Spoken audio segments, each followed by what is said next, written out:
Hello, and welcome to the Capital Gains Show. Thank you for joining us. I have with me a good friend, Max, who was gracious enough to agree to debate me and have a discussion about the merits or lack thereof of capitalism. As you may or may not know, I am an anarcho capitalist. I believe in no government, or at least minimal government. I'm a big fan of private property rights, free markets, individual autonomy, and Max would like to tell you quickly about where he stands on his positions, and we'll go from there. Yeah, so I'm Max. Actually, I'm a former minarchist, Mm-hmm. pretty much a strict capitalist.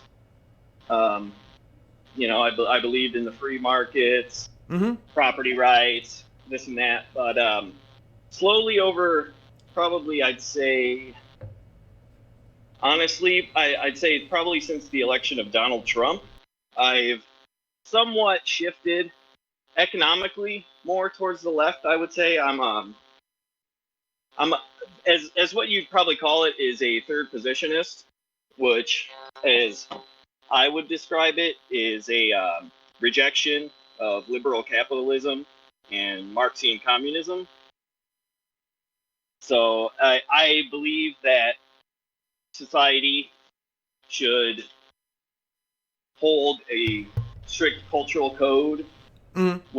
whichever they believe, I guess, whichever has organically manifested, because obviously there's many cultures around the world, Yes. and or it could be a greater ideal like religion, race, Mm-hmm. anything similar to that. And I will say one of the main things that caused my shift from capitalism to I, I don't really like to say socialism, I guess, because many people that's basically a bugaboo in today's day in 2020, Mm-hmm. But I the thing that made me shift was basically we see the welfare state.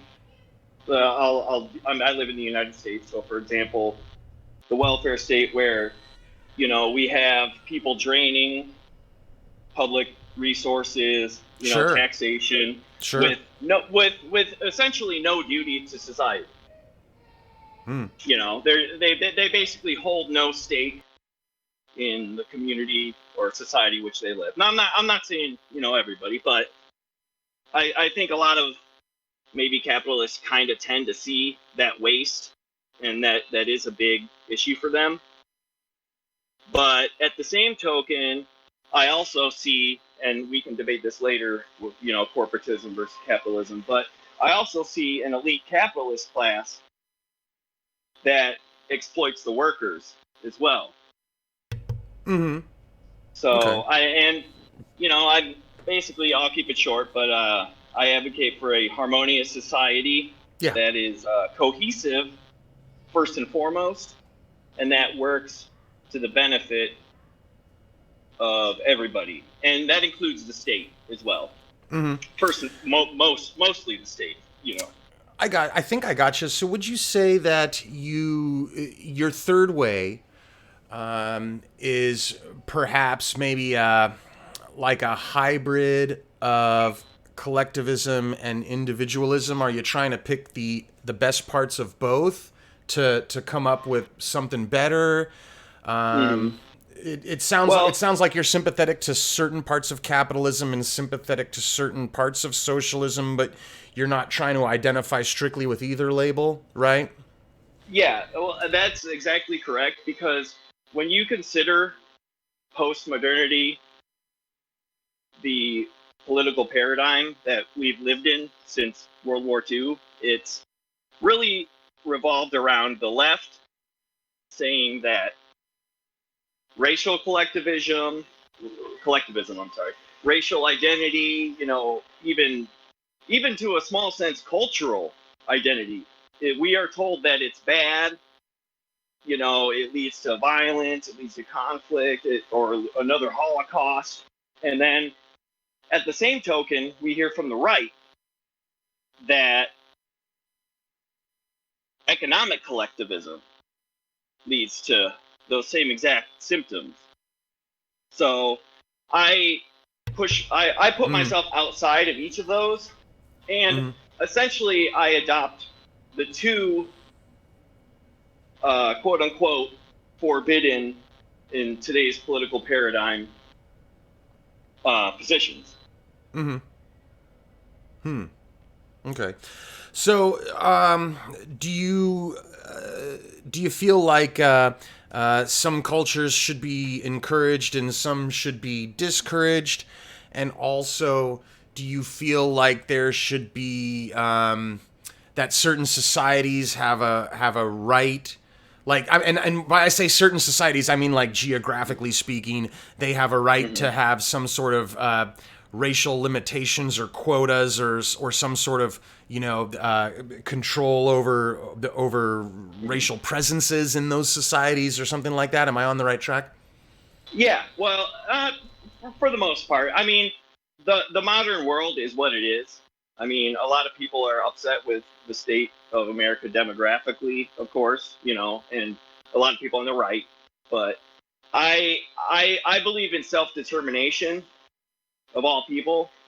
But I, on the same token, I reject mass immigration, which I feel disempowers workers. Mm-hmm. And I Mm-hmm.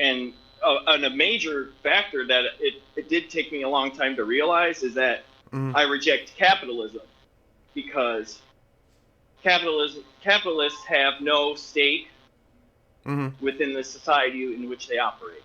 Yeah. So and I hope I mean I don't know if you agree or disagree with Mm-hmm. many of the major corporations. I'm not sure of your social views, but Mm-hmm. I mean I think it's evident in the United States that I mean any major corporation, Mm-hmm. you know, global conglomerate. I mean it's pretty evident that they're just working against the people, full scale. Evident that they're working against the people. When you say that, do you mean that are you referring to the outsourcing of jobs overseas or the importation of foreign workers to get paid at a lower rate than the native workers? Is that what you're referring to? Well, I mean that's definitely included. I mean I wouldn't say that's just it, but that I mean when you think about the extent in which a lot of these corporations they have political donations, they lobby, they media, they influence a lot of this, especially the tech giants. But Mm-hmm. it's not just on that basis, but it's even on the basis of sowing discord within populations that are already mixed. Like for great example, America. With everything that's been happening recently, I feel so. Hmm. I feel that their profit motive outweighs their desire for the national good. Mm-hmm. I see. Um. Well. So I'll just say that it's a wide. I mean, whether I feel that the media has anti-white narratives. They stir up, they rile up blacks all the time, saying, "Oh, this happened, that happened," and it's usually full of half truth, in my Mm-hmm. opinion. Mm-hmm. So whether it's between women, race, religious, I mean, it's pretty much sowing Mm-hmm. discord, which I feel like I said, in America at least, the demographics are set. I mean, I'm not somebody that's a white ethno state Mm-hmm. person that we're not going to send everybody out of here or whatnot. But Well, that's on the refreshing same, to hear. but Yeah. on the same token, I don't feel that a million Guatemalans here is going to help us, nor will it help Guatemalans. I see. Yeah. So, which is why I kind of advocate for and before you use the two terms together, almost a social nationalism Mm-hmm. globally, not the Marxian global communism sense, Yeah. but Hmm. with more nationalist leanings, I'd say. I see. Well, I would. I think I have a bone to pick with the premise itself that seeking a profit motive is necessarily going to be bad for society. I will concede, however, that seeking a profit motive can lower worker pay. Open borders, obviously, allow a much more free flowing of workers, especially not only high skilled workers, but especially low skilled workers. And when you have that going on, it does tend to depress worker pay, and a lot of people interpret that as lowering the quality, the standard of living. I, however, you refer to. Oh, sorry. Go ahead. Ask the question. You when you say lower worker pay, you're referring to the native population. Yes, as opposed to the people. Yes, okay. The native population, but also not only does the native population get a lower worker pay, but the immigrants that come in also as new residents of that society, they're also getting paid at a lower rate, right? Which depresses the average worker pay as a whole in that society. And what I'm presuming here that the immigrants become are at least counted as part of that labor force as a whole, right? So So I agree. Yeah. However, I don't think that's a bad thing. I think that's a good thing, and I'll tell you why. Check this out. So, I believe that it's more important to have lower prices for consumer goods than it is to keep worker pay high, because what happens is when worker pay goes down, you get more consumer goods at a lower overall cost. And after all, we do produce for the sake of consumption, not the other way around. So I am all in favor of, I want to see open borders in both directions for every country, and I don't care how many immigrants go wherever. Well, actually, I do care. I want the immigrants to go wherever, where they're needed most, but I want to see the worker pay get as low as humanely possible, as low as voluntarily possible, right? Whatever the lowest bid is that any worker will agree to, I want that to be the pay, because as a consumer, I want the lowest prices for my diapers, for my cameras, for my cell phones, for my video games, for my food, for my electricity, and so on. Okay. So, although I definitely agree with you that open borders and immigration depress worker pay, I disagree that it is detrimental to society as a whole. I feel that it actually improves. It feels counterintuitive. It improves the quality of life as a whole, because what happens is, if you have a company with 100 workers, all of a sudden a bunch of immigrants come in and replace some of the native jobs, and then let's say worker pay goes down 25% or whatever. I'm just throwing numbers out there for fun. What happens is, you've got 100 workers that are getting paid less, but the entire consuming public, which represents millions of people, are now enjoying lower consumer goods costs. And that's actually the populist move. That's doing the greatest good for the greatest amount of people, or at least I feel like it is. So that's why I'm in favor of open borders. And on a second part, on a moral aspect, here's what I like to feel. When it comes to the moral question of immigration and open borders, I like to I would like to live in a world where no society anywhere on the earth arbitrarily tells me that I cannot move there. You know what I mean? So I would like open borders for my own benefit, for my own choice in terms of where I would want to go. Anyway, may I ask you why? Please. May I ask you why that you feel that you should not be restricted in your movement? Is this going to be like, I don't mean to be, I'm not trying to be rude. Sorry, it came out wrong. Not at all. No, go ahead. Is this a liberty standpoint in which you say that, or I'm just curious why you feel that you should not be restricted? Because I feel like liberty is a big moral, thing, and I feel like how to put it right, like if I can afford and I can get to, if I have the means to move somewhere and I find an opportunity for myself to go somewhere, what if some private company in some faraway land gives me a job offer, but then the government or the voting public at large steps in and stops me from doing that and says, no, no, no, we want to keep our wages artificially high. Aaron, you cannot move over there. I feel like that is an immoral act. I feel like that is a coercive act. So yeah, essentially it's a liberty component. You're correct. Okay. Well, I'll just kind of somewhat reiterate, for that.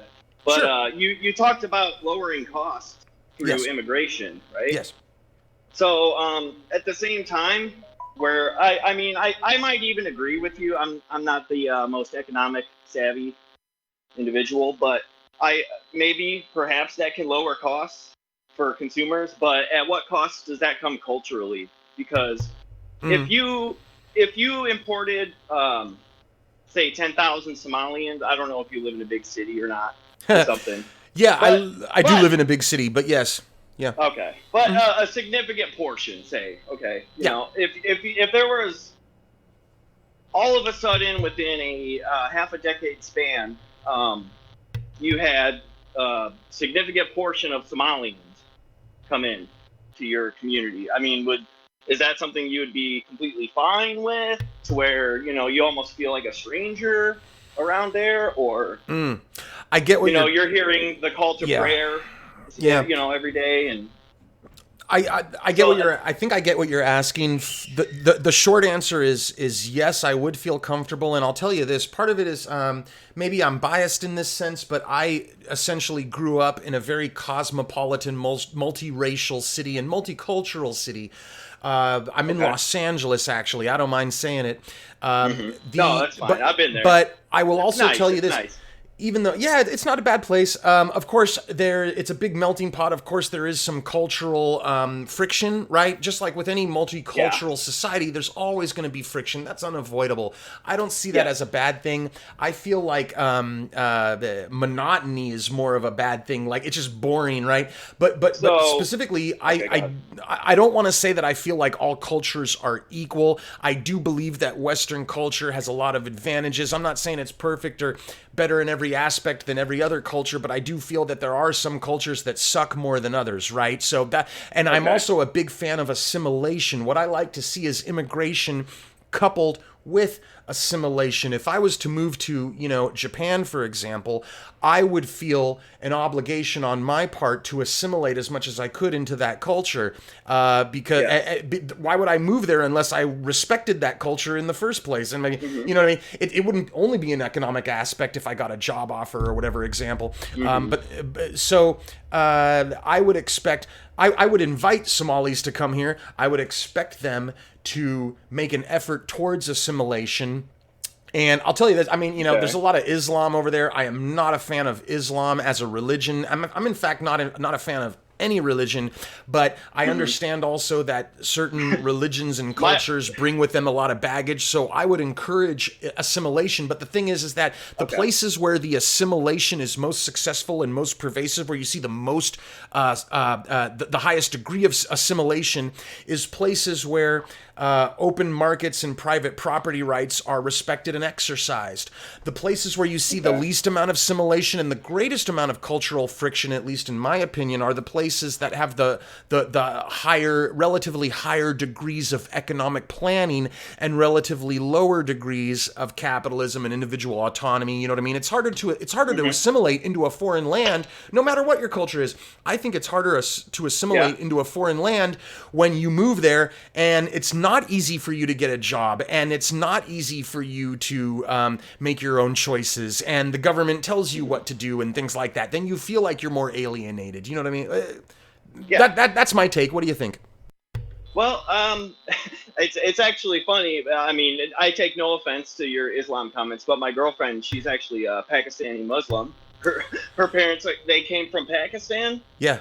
So, and something I've noticed, it's long before I've ever met her or dated her, but when you mentioned that a lot of the areas with high economic planning or bureaucracy, whatever, those tend to be the places with most immigrants as well. They certainly have high immigration, I mean, but I would say that in the United States scale. I'm sorry, I don't know about Europe or whatever, but But I mean, I would say it's yes to both. There's a high.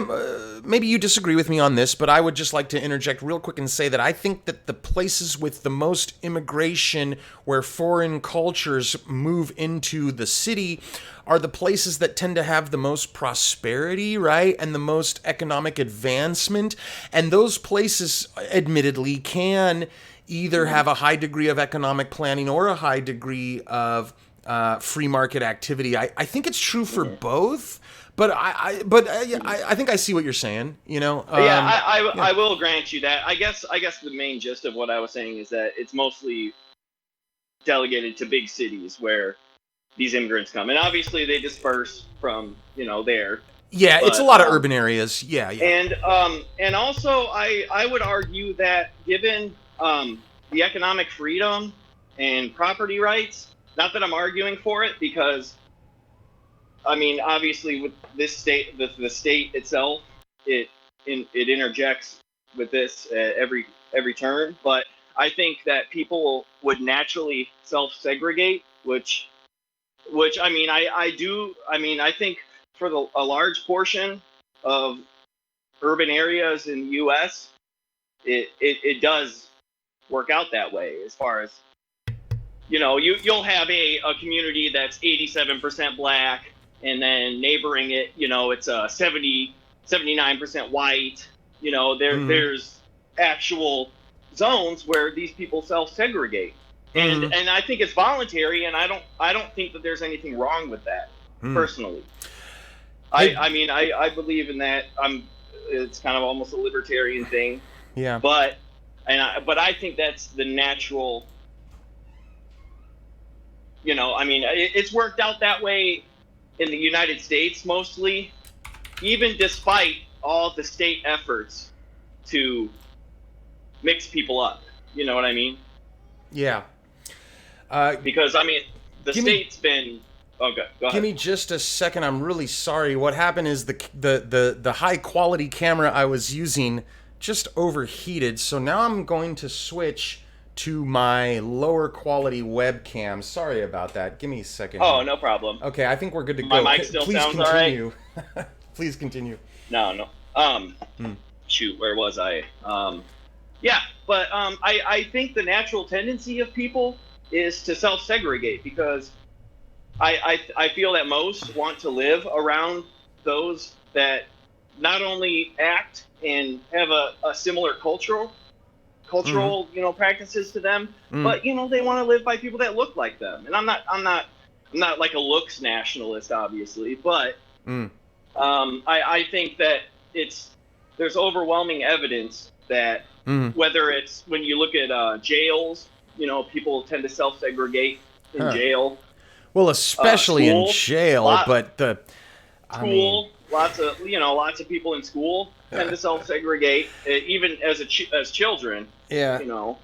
So I feel that there's a factor that should not be ignored that could probably contribute to the benefit of all people.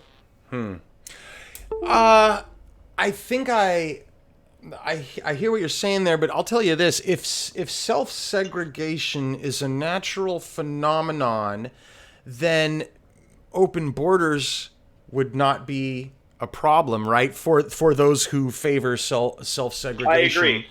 I mean, you could open the borders and nothing would happen, right? Yes. But yes, I'm not going to deny that self-segregation doesn't happen. Obviously, even in America and in any country with a lot of immigrant populations, you do see a significant degree of populations, and not only racially but culturally, tending to group together. But I feel like, especially in the places with a lot of free market activity, you do see also a decent degree of intermixing happening, right? Now, you mentioned to me a moment ago, right when I trash talked Islam as a religion, you mentioned to me that you had a Pakistani girlfriend, and there was no offense taken. I'm talking about like Islam as an ideology. I'm also not a fan of Christianity. But I've got a lot of I fully agree with you actually on that. yeah. Tokens, I've got a lot of Christian friends. I even have Scientology friends. I've had a lot of Muslim friends, Shinto friends. So hey, you trust me. You don't have to apologize. It's okay, all right. I won't call you racist. yeah. Don't worry. You don't have to flagellate. Yeah. But no, I'm just kidding. Yeah. But anyways, do you mind if I interject? No. Go ahead. Sorry here. So you were talking about that the areas that tend to self-segregate, but what you said that what I was going to say there's also self-segregation and assimilation can happen simultaneously. I mean, you can spend half your day self-segregating and the other half of your day assimilating. Mm-hmm. A lot of people, at least now, I've never lived in a foreign country. I live in the place that I was born and raised, so I don't have personal experience in this regard. But living in Los Angeles, I know a lot of immigrants. I am married to an immigrant. She is not Muslim, but she came from Asia, not unlike your girlfriend. And I can say that from it's anecdotal, but I see that they want to do a mixture of spending time associating with like-minded and same culture people, and also spending time with the foreigners in the strange land that they moved to, and they tend to mix it up. Can I interject one thing? Please. I find it telling that you considered the same culture to be the native culture here. How so? Did you Can you not elaborate? say the same cultures. Same cultures. I'm not sure if I follow. Can you hear me? Hey, can you hear me? Are you having technical difficulties? No, I don't think so. Okay. It did cut out, though. It did cut out. Okay, there might have been an internet connection issue there. I don't know what happened. Yeah. It's okay. But I did. Did you hear my response? Yes, I did, but I'm not sure if I follow. You said you thought it was telling that I said same culture. I just want to make sure I understand your point. Did you there. say same or sane? I was confused on if you said same or sane. Oh, I think I said SAME, like. Oh, okay. I thought you said sane. No. I apologize. No problem. No problem. No. On the same token, I do agree, but as well as how you said that people, they seek economic freedom. Yeah. They seek obviously an income, right? Yeah. But I feel that global economic inequality is, I don't know if you think you can argue it at this point, but I do think that it's a product of global capitalism. Inequality, right? I will. Living standards, yes. I feel that there's, for example, in the third world, there's been a handful maybe of uprisings that have worked towards, I maybe say Muammar Gaddafi, for example. Yeah. That have worked towards self-determination for their people and a great standard of living. And, whenever such a thing occurs, it's the neoliberal capitalist class that squashes them on the global stage, in my opinion. I absolutely oppose all the government intervention that happened in Libya and anywhere else in Africa. Obviously, that was a tragedy. You don't have to be a Gaddafi fan to agree, right, that what the U.S. government did was absolutely evil. It was evil to the Libyan people. Yes. Correct. Yes. Maybe it benefited the ruling class in America, right? But you see all the migrant boats that are going into Europe now. I think that's telling in itself. Yeah, but it's sad. Which benefits? All the migrants into Europe. Does that benefit? It doesn't benefit socialists. No. There might be a useful idiot, rainbow socialists that you know the type. I'm not that type. But there's a plethora of those people that are championing such open borders. You know, they want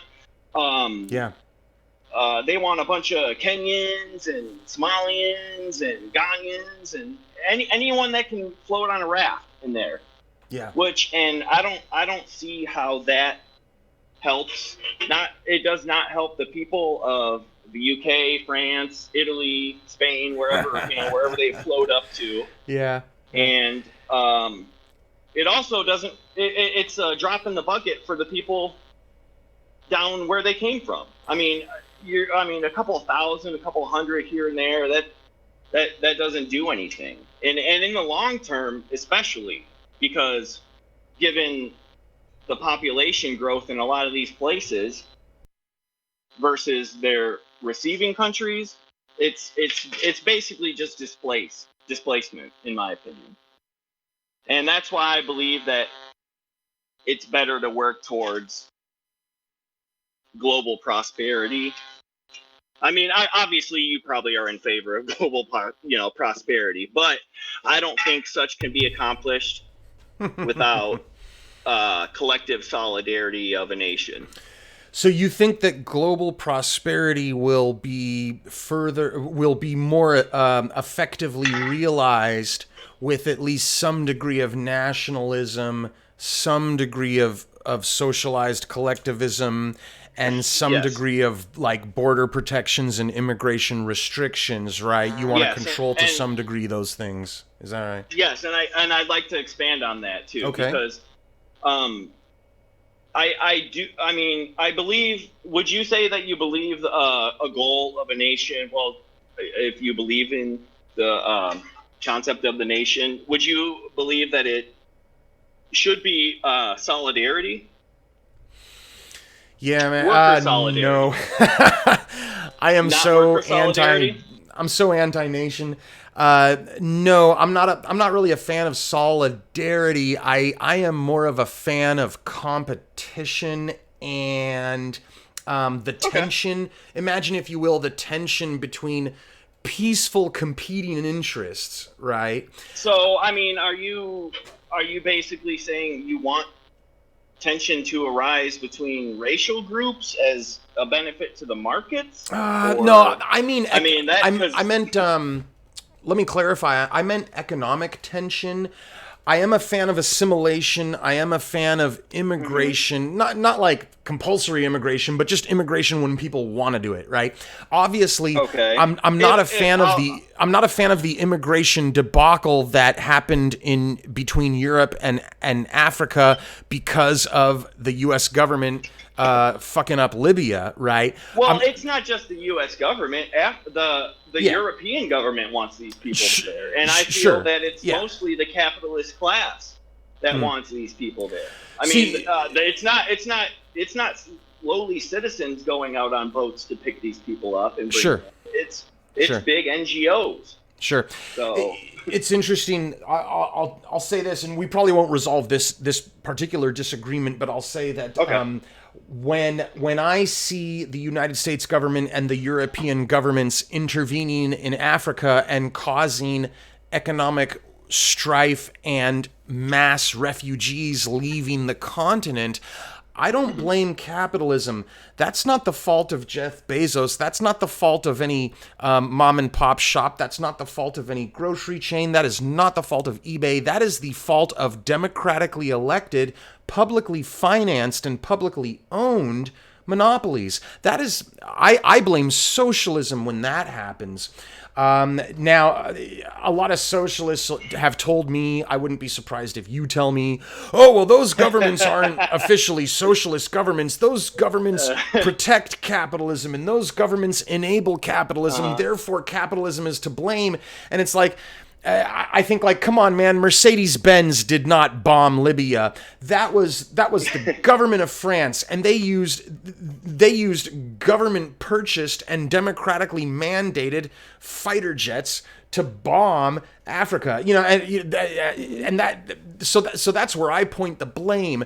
Of course, people say, oh, you know, because there's a government that happens to exist in a mostly capitalist country, we're going to blame capitalism when the publicly owned and democratically controlled government does something. So I would not say even though Angela Merkel and Donald Trump might be openly sympathetic to capitalism, they are not in charge of capitalist governments. They are in charge of socialist governments in the sense that they are democratically controlled and publicly owned. You know what I mean? You may not agree with me on that, but I just wanted to make that clarification from my perspective. No, I think I have a decent answer to that. Okay. At least. So when you say that these governments that bombed Libya, I'm assuming you're against the Iraq and Afghanistan war, correct? Absolutely. I'm against all the Afghanistan invasions, whether it was the USSR or the USA. I'm against the Iraq war, but I'm also against the Iraq invasion of Kuwait. I'm against the Iran-Iraq war. I'm against all the wars. Okay. Well, on the same token, you could maybe make the argument that the global, or not global, the national population was made perhaps in favor of doing. I mean, post 9/11. I mean, gosh, people are kill the Muslim. You know, obviously I'm assuming you were old enough back then, but yeah. I mean, I remember.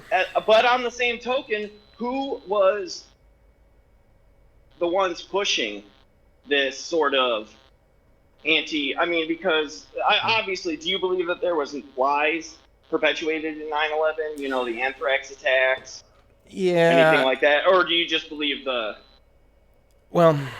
It's kind of funny. Do you believe it was Al Qaeda and Muslims? I guess. I don't necessarily believe the U.S. government's explanation in its entirety, but I do believe that Muslim radicals committed the 9/11 terrorist attacks. Back then I was really just barely getting into anarcho-capitalism. I wasn't quite yet free of my statist addiction, but I was never a fan of the US government intervening. Now, I'm actually in my 40s. I'm old enough to remember the first Iraq war under George W. Bush, and I remember thinking to myself, well, I don't like Iraq invading Kuwait, but I also don't like seeing us go over there and blow up shit either, you know. But at the same time, and that was before I kind of rejected statism, so I was like, well, I guess we got to do what we got to do. But in hindsight, I would say that I opposed all those interventions, and I don't think that two wrongs make a right. You know what I mean? Mm-hmm. Yeah. Well, I guess my answer to that would be at least in the frame of context of 9/11. Which was probably a big, I would say, contributing factor of me to rejecting capitalism, was mostly, that the Twin Towers, they got hit, they fell, and what occurred afterwards, it was a complete media storm. It was a free-for-all frenzy of blame. Yeah. There was the war drums were beaten very hard. That they had their little propaganda thing of them toppling down the Saddam statue when that wasn't really even Iraqis, stuff like that. They said, "Hey, we need to give these people freedom." That's you're aware that's a meme. Sure. Hey, we need to give you all freedom. But there's a reason that's a meme, is because the American public were sold lies about Iraq in order to appease corporations. Northrop Grumman, maybe. Sure. Who's some of the other contractors? Boeing. Lockheed Martin. Yes. Raytheon. I know all of those. Yeah. Yes. And on the same token, you have to realize, are you familiar with the Clean Break Memo? Or Project for a New American Century papers? Not really. I may have heard the terms, but I'm not really familiar. Okay. Well, the Clean Break Memo was an Israeli, memo that was I can't remember who authored it. Who's the guy before Netanyahu? Shimon I can't remember. Shimon Peres or something. I don't know. Something like that. But it was authored. And it basically outlined invading Iraq, Syria, Mm. and as well as the Project for a New American Century. John Bolton was Mm. actually on that board. Mm. John Bolton, who else? I'll just say it was a mishmash of the folks that were in Bush's 9/11 Special Plans Committee. Sure, sure. Yeah. The one that he created out of thin air. Yeah. Philip Zader, I think maybe, or something like that. But anyways, I'm just trying to say that every single foreign policy move that the United States has made Mm. in the past probably 2 decades at least has fit both of those, the Clean Bank Memo and Yeah. the Project for a New American Century, to a T. I got as far as invading, securing, but their last one is yet to come, and you can already see it, is Iran. They're trying to start a war there. Yeah. Yeah, I mean, which and the weird thing is that all of these countries seem to reject the Western capitalist system. Yeah.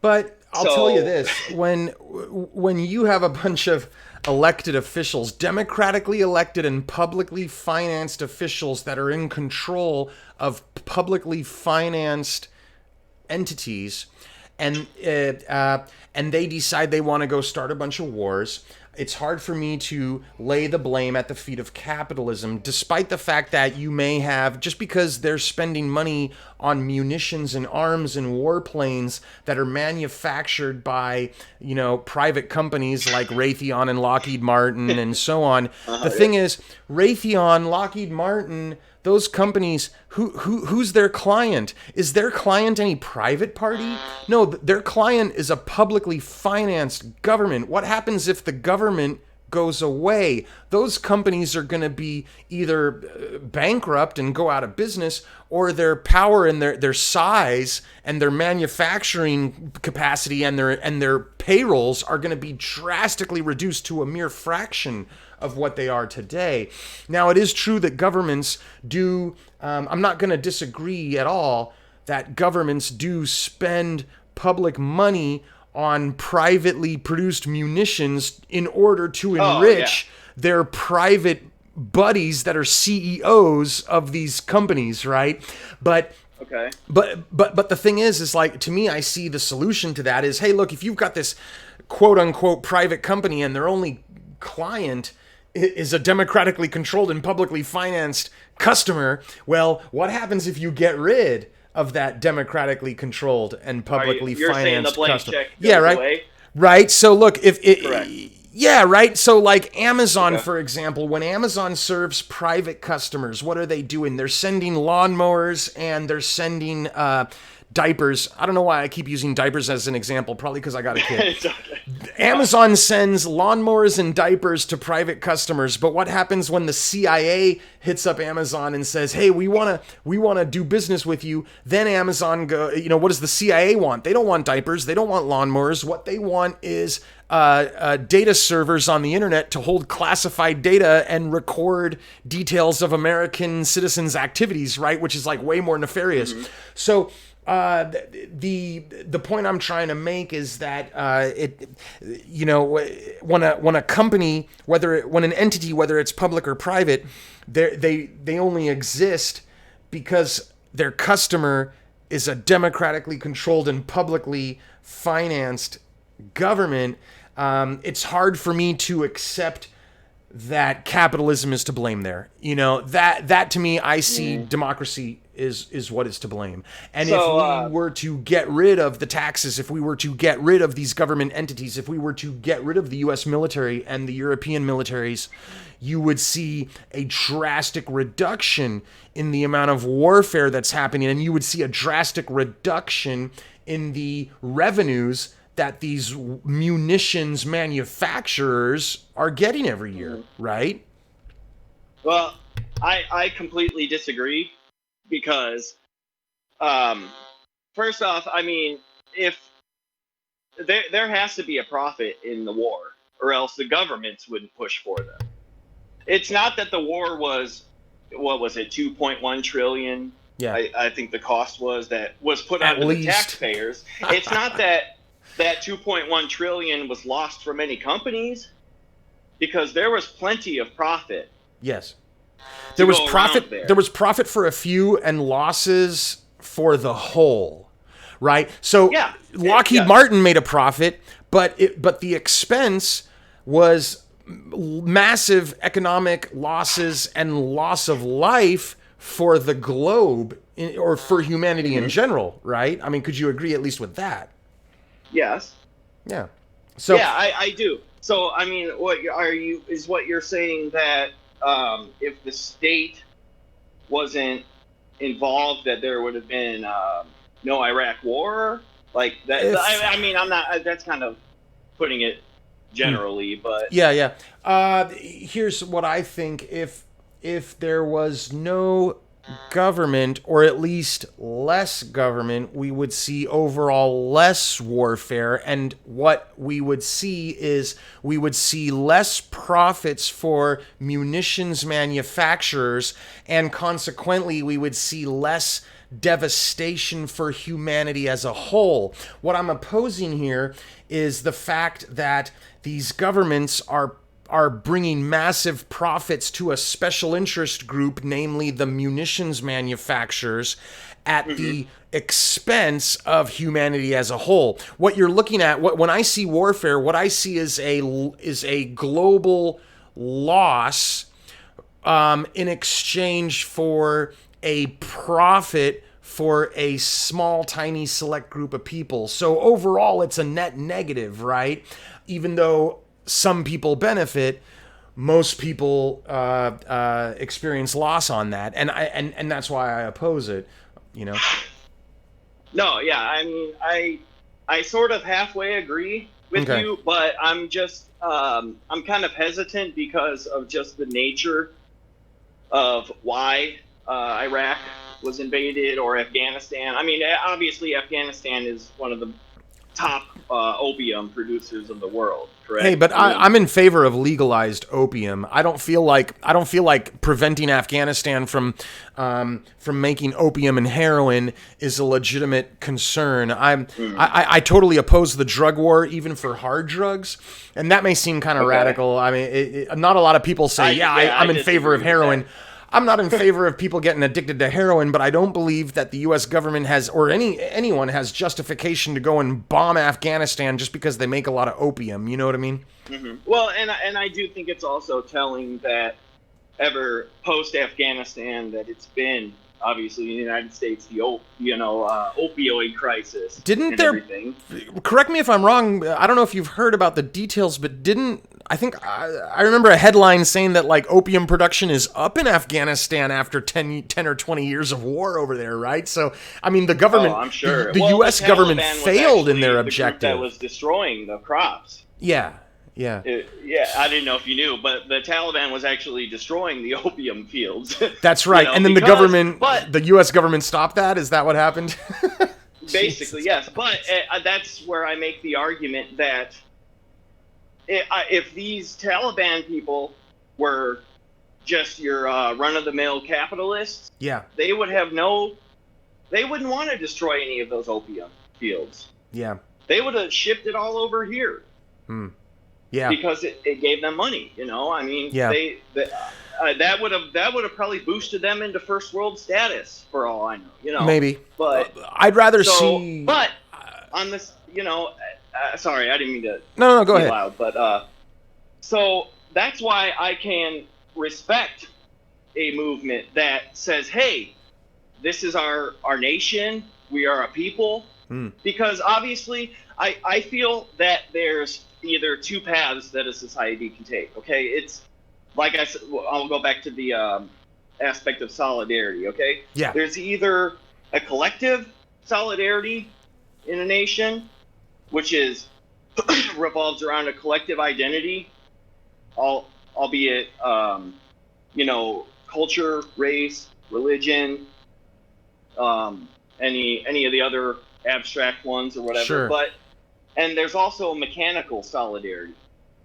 What do you mean? Which relies on interdependence and competition between each other. And which I understand how you can see in the market sense that can be beneficial. But on the same token, I feel that it can sow discord within a nation, which, in my opinion, it disenfranchises the workers, the native workers that are there. Let me ask you this. Let me clarify. Are you in favor of legalized heroin, or do you think heroin should be illegal and the people that try and manufacture it should be bombed into the Stone Age? What do you think? Yeah, it should be illegal, definitely. I mean, I think the numbers speak for themselves. Just you see people passing out on buses, dying. Others got, and maybe it's just because there's not enough Narcan. But I think, in my opinion, the whole thing is self-explanatory. I think we can see the numbers. We can see. We're focused on black people getting shot in the United States, but how many people die from heroin? Yeah. That's my opinion. How many people die or have their lives ruined from persecution for being involved with heroin, either as a heroin consumer or a heroin seller or a heroin manufacturer?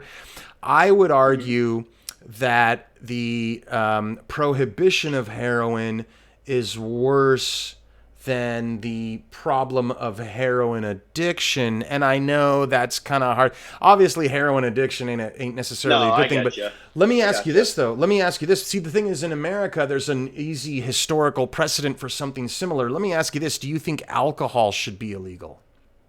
For adults, I'm not talking about kids. You know what I mean? Like, should alcohol be illegal for consenting adults? Kills a lot of people. I can maybe conjure up the argument in my brain for saying it. Yeah. But at this point, like I said, I value a national cohesion, solidarity, and history. Because what is a nation? It's a people that share a common history. Sure. In my opinion. Sure. And the United States is just it's part of its culture. Saudi Arabia, do I think they should legalize it? No, I don't give a shit. I get you. So there's a bit of relativism there in the sense that it's not so much legalization of alcohol as it is tradition and cultural cohesion. Is that what you're going for? Oh, yeah exactly. Yeah. I don't feel that I have a stake in telling what Saudis have to do, and I would argue that in your world of open borders, we could just all go there and say, hey, we're going to legalize alcohol, and that would be I'm so sure that awesome. would piss off a lot of Saudis. God, I would love to see that. But would it help any Saudis? I think it would really disrupt their society. Disruption can it would be, just be like, So I feel like disruption can be beneficial in the sense of whether it's a disruptive technology or a disruptive cultural shift. I feel like, remember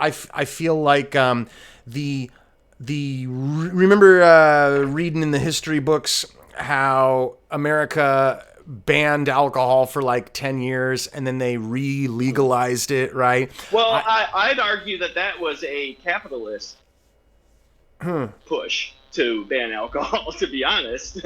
It was a capitalist push to ban alcohol. The temperance movement, where all these housewives got together and complained about their drunk husbands. Well. It was also religious too. Yes. But that's okay, I guess I guess if you don't consider a church, I'm not anti-religion or anything, but but the church, I don't want to ban religion, but I don't have any respect for it, and I'd like to see religion fade away. I would say that the church banned it in order to maintain its membership, I guess. Which in de facto, I feel that's almost a capitalist. Because back in that time, they were essentially a lobby group. Yes. In the United States. Yes. So. Yes. So, well, I feel like in the long run, to go back to that example of Saudi Arabia, it's a very conservative culture, despite the fact that they are trying to open up a little bit. I think they just recently allowed women to drive. I mean, that feels to me like they're they got a 100 couple years in the casinos and past, stuff right? now. I believe that if it were up to me, and which is funny to hear from an anarchist, if it were up to me, I would legalize alcohol in Saudi Arabia across the whole country. And what you would see, my prediction is, what you would see is short-term disruption and long-term benefits for society as a whole. And what I mean is there would be less persecution. I think in Saudi Arabia, they either like lash you or hang you or chop your head off if you get caught doing all kinds of stuff that is okay in America. If you get caught drinking or if you get caught having sex outside of marriage. Religious. Yeah, it's mostly religious. So Yes. I believe that, okay, so I don't believe that all cultures are equal morally. No. I believe that some are better than others, and I think that the Sharia law culture, the Islamic culture overall is inferior, just like I believe that Christian culture is inferior, and the prohibition of alcohol is an inferior cultural phenomenon. And to see it disrupted by open borders, I think would be awesome. And by awesome, I mean it would have overall net benefits culturally in the long term. In the short term, obviously, I think we both agree that there would be a lot of disruption and a lot of friction culturally. But within a generation or two, the Saudis would be better off as a whole. And it would take power away from those restrictive, religious, cultural, conservative kind of things. You probably disagree with that, but that's where I stand, you know? Well, I'll admit that Western powers, most largely capitalists, have persuaded Saudi Arabia because they have, I can't remember what the name of the city is, but it's essentially a no, that's Medina? not the Islamic. No, it's it's another side big city in which essentially none of the Islamic laws are followed. And it's one of the more liberal cities. Is what you're talking about? Have movie theaters, concerts. I'm not sure if they have alcohol there or anything. But my question to you is that how would legalizing alcohol benefit any your everyday Joe Schmo Saudi Arabia? I'll tell you how. My answer is going to be mostly a long-term thing, because obviously I'm going to concede right here and now that short-term, it could cause disruption. It could cause increased violence as people get used to the cultural shift. But in the long term, what you would see in terms of 1 or 2 generations from now, there would be less beheadings, there would be less imprisonments, there would be less social ostracization, there would be less persecution of the people overall, and there would be a higher quality of life. Here's what I'd say. I believe that the freedom. I don't believe that drinking alcohol is a higher quality of life. Has a high living standard already. Having the freedom to choose whether or not you want to drink alcohol or do heroin or whatever is, to me, a higher quality of life indicator. Having those freedom of choices, because some people can enjoy alcohol responsibly, and most do, frankly. Okay. So just like. Would you say most can enjoy heroin responsibly? Yes, I've actually. Really? I've done heroin. I have smoked it and I've slammed it. And for those who don't know, slamming is a slang term for injecting it. Now, I'll tell you this though. Opiate. It was actually very underwhelming. I did not see the appeal. Okay, I got friends that have had heroin addictions, and some of them were functional in their professional lives, and some were not. But overall, I believe that the harm that heroin causes is less than the harm that is caused by the prohibition of heroin. Just like alcohol allowing alcohol in society is less harmful than prohibiting alcohol in society. It may not be as apparent in Saudi Arabia, where they're just used to alcohol prohibition, but my favorite example of alcohol prohibition being an abject failure is the prohibition that took place in the 20s in America. It led to massive amounts of death and criminality and people being thrown in jail. To me, the cure was worse than the disease, so to speak, and I do believe that applies to heroin. Because I do have personal experience with heroin, but let me tell you something. As a pot smoker, I smoke a lot of pot. Same here. Yeah, and now pot's super mild. I think we can agree on that. I don't think either of us think that pot should be prohibited. But I'll tell you this: heroin was super underwhelming. I did not see the appeal. It made me puke and it made me sleepy. And I thought, man, pot is way better. And apparently, from what I read on the internet, that's what most pot smokers conclude when they try heroin for the first time. And that the people that get addicted to heroin are those that aren't necessarily pot smokers or alcohol drinkers. Heroin to them, for some reason, has more of an appeal. But I'll tell you this, I have had experience with people that are addicted to heroin, and frankly, most of them that I've known, it's just anecdotal, but most of them that I've known do manage to keep professional lives, and they are functional, and only one or two of them ended up being non-functional and ended up being homeless or overdosing and shit like that. I once helped someone who was overdosing. I once took him to the hospital. He survived, but that's his fuck up. You know what? But another thing is that I believe, as a capitalist, as a strong capitalist, I believe that the buyer should beware and that you should sleep in the bed that you made. And I would rather see someone face the consequences of their own heroin abuse than face consequences from society persecuting them for that heroin abuse. You know what I mean? Like, I'd rather your life get ruined by your own hand than by the hand of someone else, is another way to put it. You know what I mean? Well, it feels more moral to me that way. Well, I halfway agree, but I halfway disagree, because I feel that, I mean, if you go, I say you live in California, right? Yeah. Okay, go to any of the homeless encampments. They're all over where I am. take a survey of how many of those people are addicted to drugs. Oh, I already know most of them are. More than half. More than half, especially meth. Yeah. And I yield to your argument that, state consequences can trap folks into a perpetual, whatever you want to call it, downward spiral. Yeah. But, and largely because of what? Profit, right? Because it's profitable to arrest people. I know you're ANCAP, so you probably don't even agree. It's profitable for the government to arrest people, right? It's not profitable for society as a whole. It's not profitable for the free market, but it is profitable for government, and that's the relevant party when it comes to illegal heroin and throwing people in jail for it. So yeah, you're right in that sense. So, but I guess my point is that I think it should be both socially ostracized and state ostracized, because, and I guess there's a little bit of disconnect sometimes that I have with folks that are more on the anarchist side, I guess, because, and it's almost sad, but because I feel that a lot of people in the West can't even fathom a state that can work for the people, Yeah. I mean, there's if I look at a country like in my opinion, I don't know how you feel about them, but Syria, North Korea, even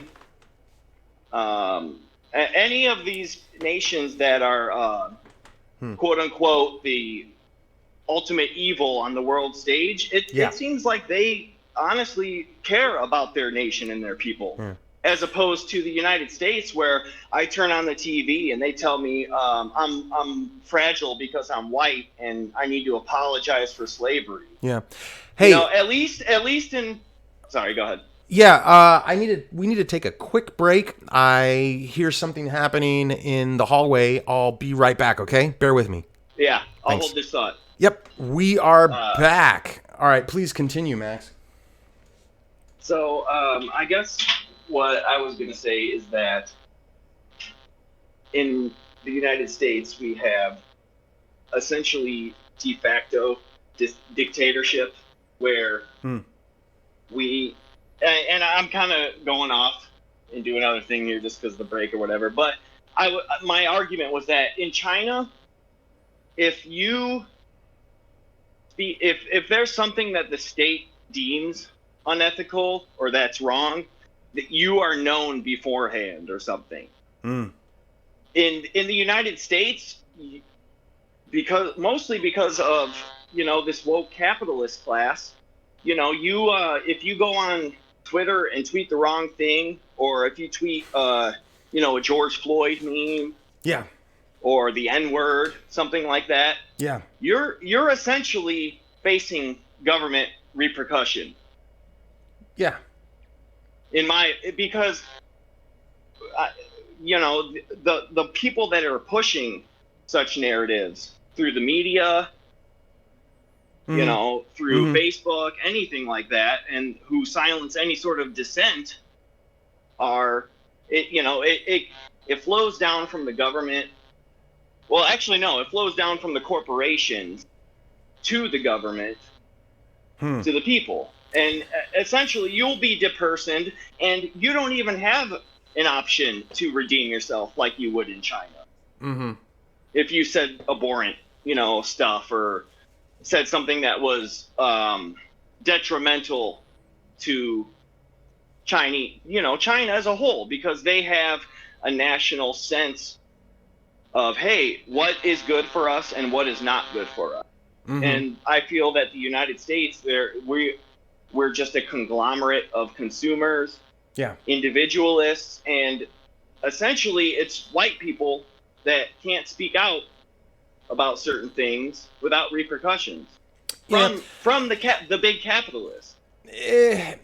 That is correct, but I feel like that's only temporally or circumstantially correct, because it used to be the opposite. It used to be that white people were the only ones that were allowed to speak, and now they're the ones that are being pushed aside so that minority voices have more volume. But I don't think it's always going to be that. The pendulum could swing either way in that regard. You know what I mean? And China. So are you saying that the pendulum depends on the profit margin? Because I don't understand how the United States can be, 70% white, yet every piece of media essentially demonizes white people.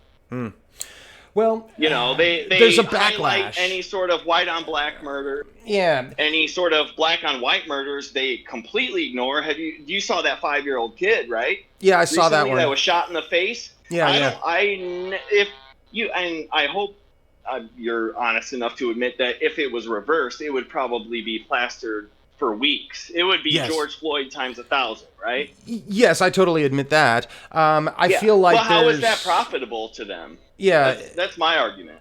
It seems to me like there's a backlash phenomenon going on, when you spend a lot of time oppressing one group, and then the oppressors finally grow a conscience, which I feel like white people in America have started to do.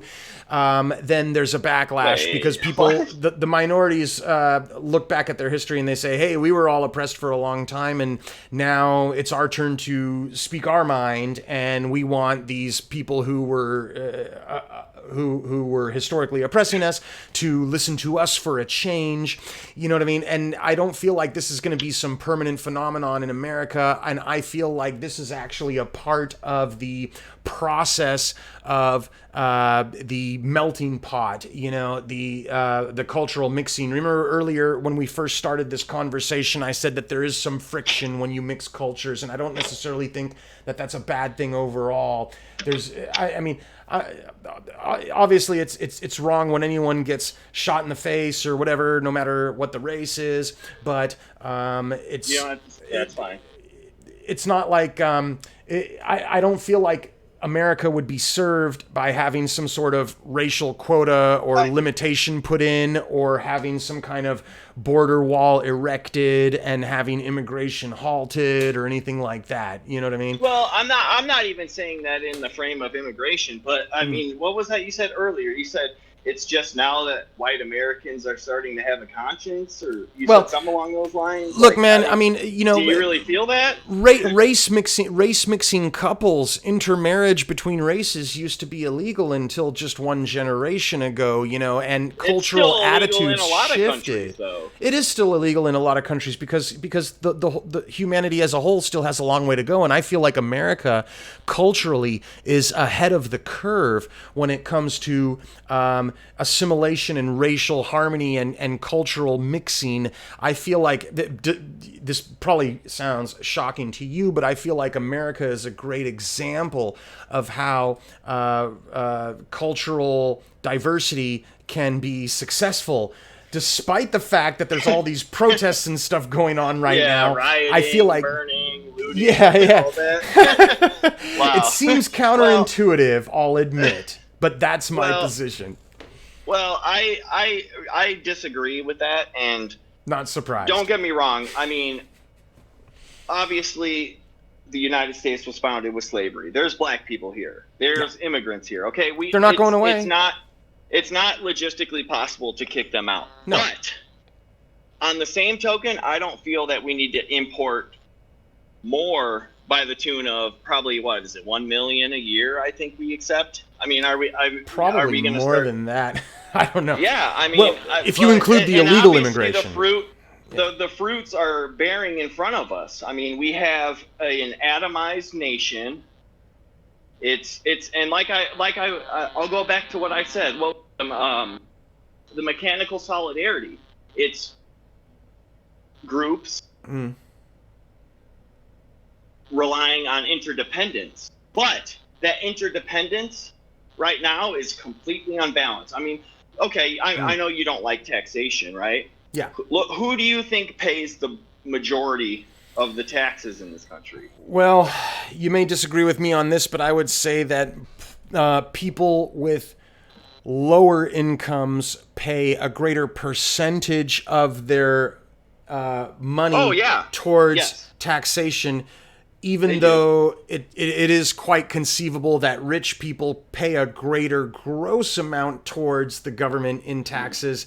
They pay a lower ratio of their wealth, right? Yes. So the poor people pay a greater ratio of their wealth toward taxation. The taxes are regressive, in other words. Yeah. Yeah. No, I agree. But at the same time, you have a lot of, rich / I would even argue into the middle class, people, mostly whites and Jews probably, paying a significant portion of their income. And they're financing, I mean, whatever state, you live in California, you know where all your probably state tax goes to and everything. It goes to waste. Yes. Yeah. So, but, I mean, at the same time, we have all of these groups within the nation that, like I said, they think they can rely on interdependence. But that sort of solidarity is, I'll argue, non-existent mostly. I mean, here, based on, the riots. Like, okay, you remember the Chicago riots? I live near there, and they looted the financial district in Chicago because a 20-year-old man pulled a gun and shot at the police, and he was killed. Yeah. And the only reason that they were upset or, rioting about it was because he was black. Because, and largely, mostly, a lot, I mean, I won't say all of them, but a lot of the people, if you watch the videos of the people that were breaking the windows down, grabbing Gucci bags out, it was black people. Because, and hey, that's fine. They feel a sense of racial solidarity with that person, and they can see themselves in him more than they would a 5-year-old kid getting shot in the head, like just happened, which was been ignored, right? Yeah. So and I don't argue against that, because that's completely natural for them. And that's how I go back to this post World War II ideology, in which, hey, the left says racial collectivism is wrong and it will lead to another Holocaust or another, mass global tragedy. Mhm. And then on the same token, you have the right that says, oh, well, economic collectivism will lead to another Holocaust or global tragedy. Which, Mhm. and in my opinion, and from what I've gathered through politics, it feels like most people have been boxed into this corner of thinking. Hmm. Yeah. Jeez. Because either one is essentially, I mean, people are more lenient towards economic um, collectivism, but either one is essentially no go for modern politics in the U.S. Hmm. Well, when you see these when you see different cultural and racial groups decrying what they perceive as racial injustice, for example, the Chicago scenario Do that you you just feel mentioned. that a man shooting at the police and getting killed is injustice, though? Because Well, the people that were rioting did. That's my point. They did see that yeah, because it was most likely a white guy that killed a black person. It wasn't because of the circumstances they cared. yeah, It was because of the race. yeah. Correct me if I'm And wrong, and but I I mean, feel. a Go lot ahead. of the Sorry. leadership in Chicago is black people. The mayor and I think the chief of police is either black or was black until recently, Yeah, and Lori Lightfoot. She's the yeah, mayor. I would not be surprised. I don't even know the details to this degree, but I would not be surprised if the cop that shot the black guy was also a person of color. And the people, the black community got really mad and rioted because they feel like there's injustice, and whether or not it's a racial injustice or a government caused injustice, a collectivist injustice, that they feel a certain way. And when they raid Gucci shops and Louis Vuitton shops, I think they're more they're lashing out at the haves, and they feel like they are the have-nots, right? And that can Oh, go. I I mean, agree. there's plenty of wealthy minorities in Chicago, and plenty of poor white people in Chicago, so it's not necessary. Yep. And I would not, even though, like you said, it's mostly black people raiding the shops, I'm sure that a lot of the BLM marchers in Chicago are white people. Down here in Los Angeles, when Yes, I I mean see there BLM was protest, they were mixed in. Yes. yeah, now and maybe the white people were less inclined to raid the shops, but I'm sure they were present in the marches and the protests down here in Los Angeles. Well, There, you have to factor in that this wasn't just an organic protest. This was a protest that originated. It's Inglewood. It's a neighborhood in the south side of Chicago that's okay, essentially 100% black, okay, and they piled into cars, and that's what started the riots. so it was a So I bit of mean, don't get me organization wrong. there. I guarantee there are some white, skinny jean, whatever people joining in, but the origin of where it came from was that black neighborhood where they had gathered around the police that had shot that man. And they put forth some crazy shit like he was a 15-year-old. They shot him for no reason, but it was a 20-year-old man that Pointed a gun. had a gun Yeah. and shot. He fired at the police too. Mm. So, Okay. but I do agree with your notion of that these people are kind of essentially lashing out at the haves versus have-nots. But I would also say that on the same token, these people, when they see the haves versus have-nots, they don't look at the Thomas Sowells. They don't look at the Herman Cains. They look in a racial sense. I mean, that's what they do, and white people do not do that. I feel white people are the most averse to doing such a thing because obviously post World War II, we've just been told over and over again, hey, you can't do that. Oh, you're American. Well, actually, you're 100. You're 1/16 German, an eighth Irish, a quarter, Scottish. So you're supposed to celebrate these individual cultures, but my argument is that I believe that white America has an established culture as well, which is, I mean, it's provable because what are these people lashing out against? They're lashing out against white America. Well, I mean, in Chicago, of all places, where the leadership, the ruling class, is so racially the diverse. mayor's black. The mayor's black, though. Yeah, you know? yeah. It feels to me like, and I won't lie, she probably stirs things up too because of that. Yeah.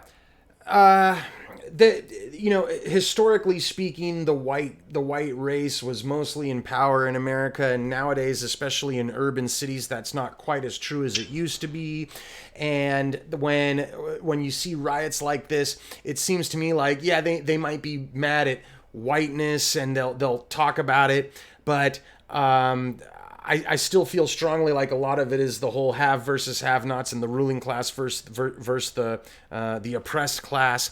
And in urban centers especially, and urban centers are frankly where you're seeing most of this riot and protest activity. Those are the places where mixed demographic. Yeah, and in modern times, man, it didn't used to be this way a couple generations ago, but in modern times, the urban centers, a lot of the leadership is people of color, and they are criticized. Like in Seattle, for example, the police chief was black, and she got pressured to resign because of whatever because she did. represents whiteness. Yeah, that's why. So, law and order in a lot of, and I'm not saying it's wrong, okay? Because a black woman represents whiteness now. You see how far we've come? You get it? Well, that's the way people see it, though. And who is the people that have pushed such narratives? It's just the capitalist media, in my opinion. I mean, I don't know who else could have. You know, I mean, I agree with you about the media. I would say that the mainstream media that pushes these narratives and they profit off of racial strife, those media companies, I believe, are much more in bed with government. And when it comes to smaller independent media, which is less in cahoots or in conspiracy with the politicians, those are the media companies that tend to give a more fair and balanced view and tend less to push the racial strife, and they tend to actually push back against these the inflammatory rhetoric that's trying to make this whole us versus them argument is what I've been seeing. I don't know if you see the same or not, but I do agree with you about the criticism that you have against the mainstream media, but I agree with it, I think, for a different reason, you know? Okay, well, I understand, and like I said, I happily agree with you, but the media that's pushing this, you know, I'll say anti-white narrative, for the most part, I mean, they're stroking racial strife because it obviously, I don't know if it's election stuff. I mean, I'm not a Trump guy by any means, because, you know, but yeah, there's either a profit there, and I also feel like they're hurting because of the internet, and that's why they're shutting down people.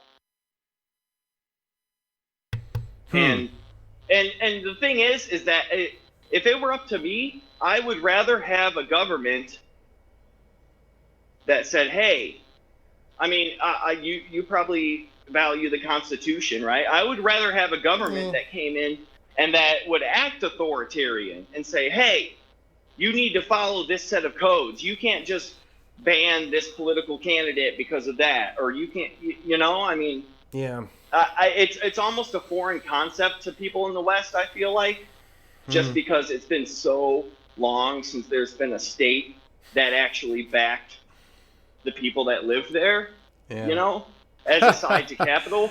But I mean, there's states around the world. I mean, I'm not a big China guy, but even China, you know, TikTok, they want to ban that because they say, oh, China's going to steal your info. They're just doing it for developing AI, as opposed to, oh, we want Microsoft to buy it. Well, Microsoft's stealing your info. What's that? Blackstone. They just bought Ancestry. We didn't hear about that, right? Yeah. And that's what I'm saying. It's been so long since people in the West can even fathom, whether it's Europe, the United States, it's been so long since we can even fathom a nation, which, like I said, goes back to the idea of a nation is a people that have a shared history. It's not just an atomized consumer base that seeks to lower costs at, in any way they can, in my opinion. And there's also, I feel like, ways to do it without just completely opening borders and deconstructing the culture of the people that live there. I mean, how many people live in Africa? We can't bring them all over here. We can't lift them out of poverty. There's got to be a global solution, in my opinion. If open borders went both ways and Africa... Nobody's going to move to Africa. No. Well, here's what I was going to say is if open borders went both ways, then what it would do is it would force the ruling class in the African countries to change their policies because they wouldn't be able to keep the people in as easily as they did before, in the same sense that the Berlin Wall kept the East Germans from going into West Germany. You know what I mean? So if open borders was a two-way street, and I know that's kind of hard to, that's not an easy achievement to get. It'd be one way for the fact is, the fact is that you may not be aware, but Africa is the least capitalist continent on the planet. Their policies in not all the countries there, but most of the countries there are very anti-capitalist, and government has a lot of restrictions on activity over there, and there's a lot of government ownership and involvement and control over the means of production over there. And if the borders were opened and the various governments in Africa were not able to stop people from fleeing, then those governments would be forced to essentially, via consumer choice, as it were, to change their policies and give power a lot more to the people. And then within a generation or two, Africa might change to the point where people would want to move in there. Or at least some people would say, hey, maybe Africa ain't too bad anymore. And the reason, but let me back this up a second here. Sorry. I mean, let me support my assertion here. One of the reasons that people are fleeing to America and to a lesser extent fleeing to Europe is because that there's more individual autonomy there, because it's more attractive for people, because they do better off. And there's a reason that people in Africa and India come to America and not the other way around. They're not coming for the authoritarianism. They are coming for the free markets and the individual autonomy. And there's a reason that no one wants to go to Saudi Arabia, but Saudi Arabians, at least some of them, want to flee because they're not all that hip to the authoritarianism over there. By the way, I got to say we're about 1.5 hours in, so we're going to have to wrap it up. Shit. Let me give, I know, right? Time flies, man, when we're having fun. But let me give a final thought. Let me give a quick final thought, and I'll let you give a brief final thought, and then maybe we can propose a part 2 sometime in the near future. Oh yeah, I'd be down as long as I can prepare. I'll make it my responsibility to prepare. Yeah, see, it's up to you. That you take some individual responsibility for yourself. You see what I'm saying? Yeah. I'm not going to authoritarianism you. It sounds to me like there's let me wrap up my side here real quick, and then I'll let you have the final word. It sounds to me like there are a lot of there's a lot of things that you and I pretty much agree with, but then there's also a lot of divergence there. Like we were talking about the heroin, and we're talking about the borders and race and culture.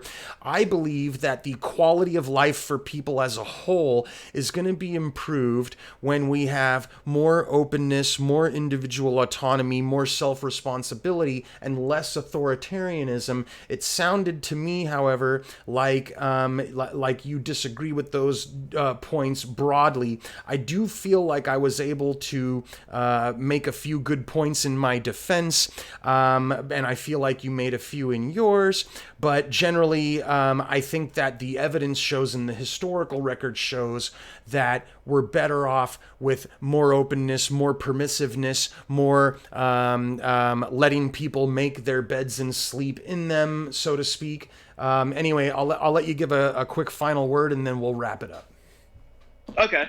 Well, I found it entertaining that you cited the historical record, Mm. given that, I mean, if you were to look at the past, couple decades, Mm. ever since essentially world travel Mm. and largely capitalist corporations have lobbied governments to open borders, not Yeah. criminalize, crossings.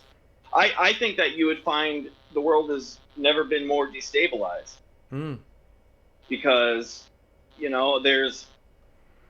there's race riots going on. There's all these unnecessary conflicts across the world, and in my opinion, it's a result of profit motives. Which, I mean, we next time we talk, if you want, we can debate the corporatism versus capitalism sort of thing. I didn't want to get into that because that's a Sure. Yeah, deep, we didn't get a dive, chance, but so maybe next time. Yeah. but I like I said, I feel that empowering the sovereign rights of all people in, and realizing that each country has, every country has its own natural resources, right? It's every country has its strength, and empowering those strengths and innovations within a people that share an identity and a history is infinitely more efficient than conglomerating those to intercompete with each other culturally, racially, religiously, anything. Okay. Well, that's interesting food for thought. I took some notes here. Maybe we can arrange in the near future a part two. In particular, we don't have time today, but I would like to get into your argument about destabilization and race riots due to open borders. I have some interesting thoughts I think that I could share as well on that. So we'll conclude this one. I hope everyone found it really entertaining. Max, I got to tell you, I appreciated your perspective. We don't necessarily agree on everything, but it was fun to talk about it. So off camera, off audio, you and I can schedule maybe a future discussion. And I hope, I hope everyone watching the episode found it entertaining. I was entertained. I found it fun. And we'll have another video coming up soon. Yeah. Oh, yeah. You know where... Hey, and can I just interject for that last part? Please.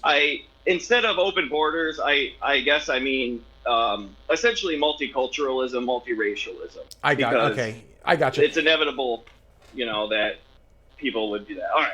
Sorry. No worries. Thanks for the clarification. So we're looking forward to a part two. I hope everyone has a wonderful day.